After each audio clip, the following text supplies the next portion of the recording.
Hey everybody, Mr. John from the Meredith Public Library back at you once again with another episode of what we are still calling Quarantine Theater.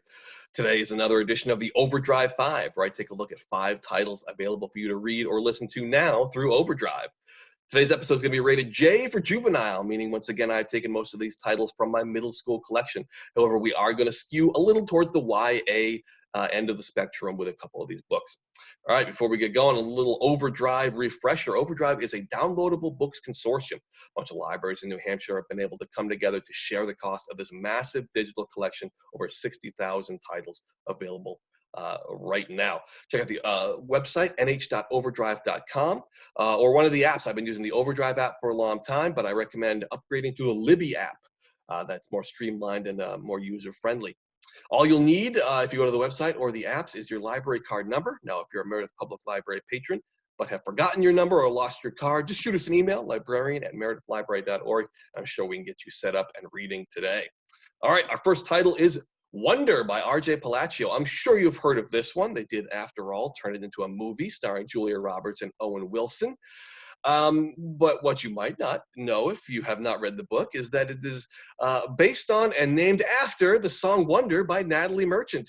They say, I must be one of the wonders of God's own creation.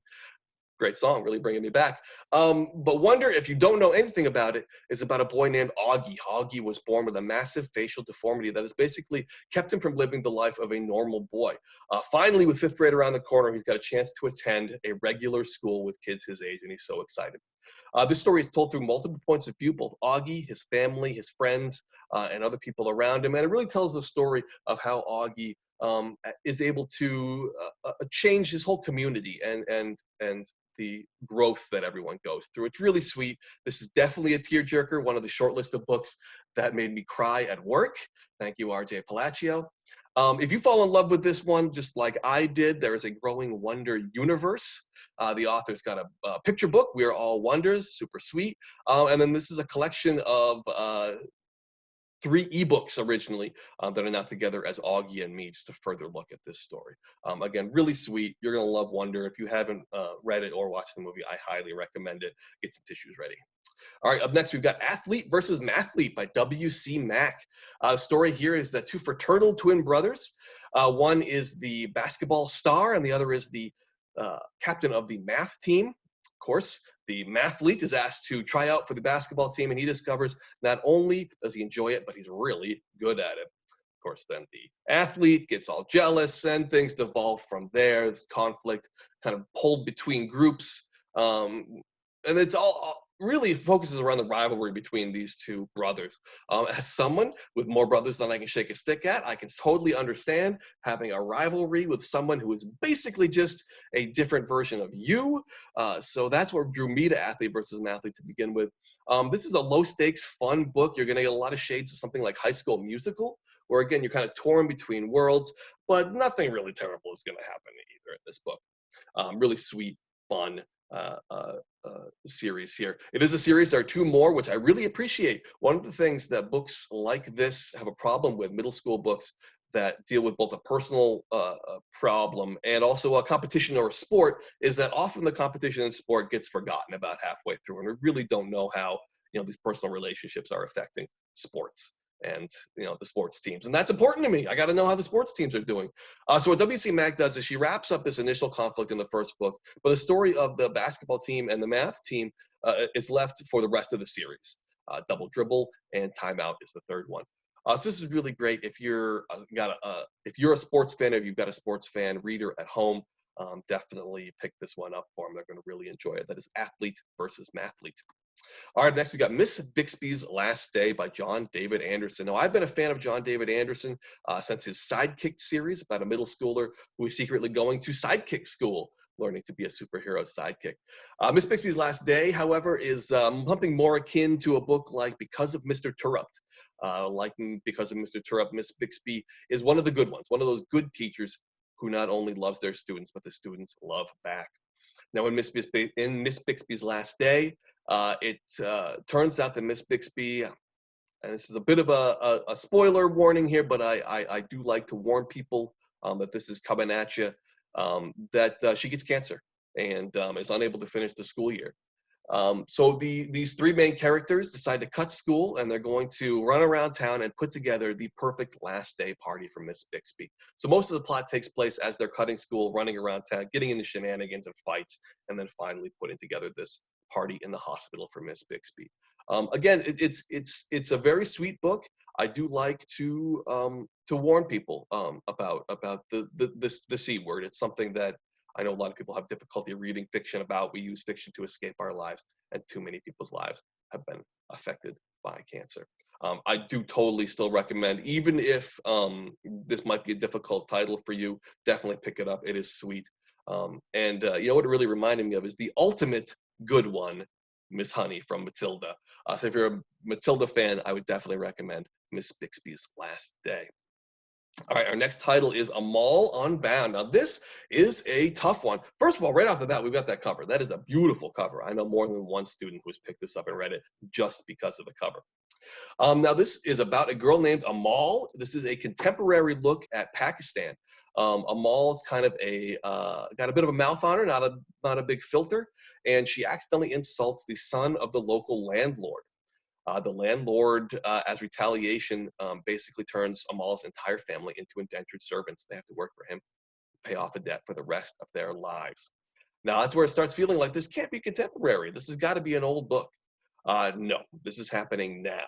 According to estimates by the International Labor Office, there are currently millions of families living in indentured servitude in this part of the world.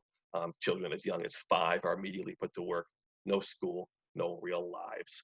Really sad. So this is a kind of a dark topic.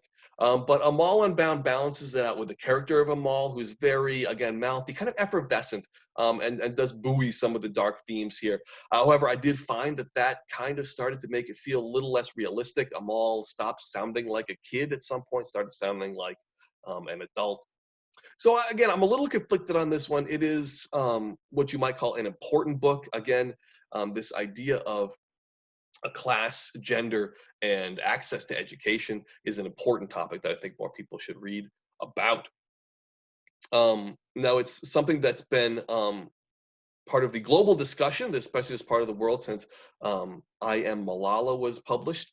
Malala was an advocate for education in Pakistan who wound up getting shot for it. So this is definitely a bigger story in real life than it is in fiction. But it's an idea. Again, this doesn't feel contemporary for Americans, I think. When I started thinking about maybe some other fiction topics that have touched on it, I had to go all the way back to Laura Ingalls Wilder, something like On the Banks of Plum Creek, where there's a chapter where the Laura doesn't want to go to school, and Pa has to explain to her how important that is, and how not every girl gets that chance, and that he's kind of, he picked their town because it's got a school.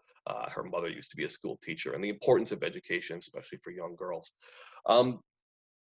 Now, again, this is an older title. We feel like we may have moved beyond this in America, and that's probably not entirely true. That's why I'm an advocate for organizations like Girls Who Code, trying to get more women into STEM fields and break through some of the institutionalized barriers that are still out there in our country.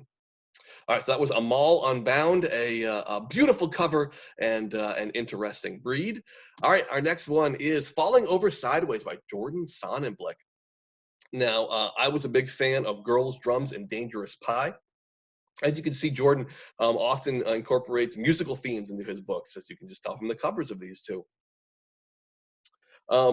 So the story here, it kind of starts off reminding me a lot of one of my favorite guilty pleasure movies, Mean Girls by Tina Fey, where it's sort of this over-the-top, cliquish high school, a lot of shenanigans going on. But then it takes a turn. We take a hard left when the main character's father has a stroke, and then the book from there kind of becomes about family ties, resiliency, and how we can use things like music and humor to help us get through difficult times. Now, again, I'm a big fan of Jordan Sonnenblick. And I think it was because of some of the musical themes that I was first drawn to him. I love books that have to do with music. If you're looking for something on the YA spectrum, has to do with music, I would definitely check out Beautiful Music for Ugly Children by Kirsten Cron Mills. This is about an underground radio station for the freaks and geeks out there. I love that one. If you want something for a little younger audience, definitely check out Blackbird Fly by Erin and Trotta Kelly. This is about a young girl, I believe she is Hawaiian, but don't quote me on that, who is new to a school and loves the Beatles, and they are sort of her comfort. Her comfort blanket is this Beatles music. So that was Falling Over Sideways by Jordan Sonnenblick. All right, that is all I have for you today, folks. Thanks for watching. Stay tuned for more episodes of the Overdrive 5. And don't forget, be safe out there, take care of each other, and have a great day. Okay, see ya. Bye.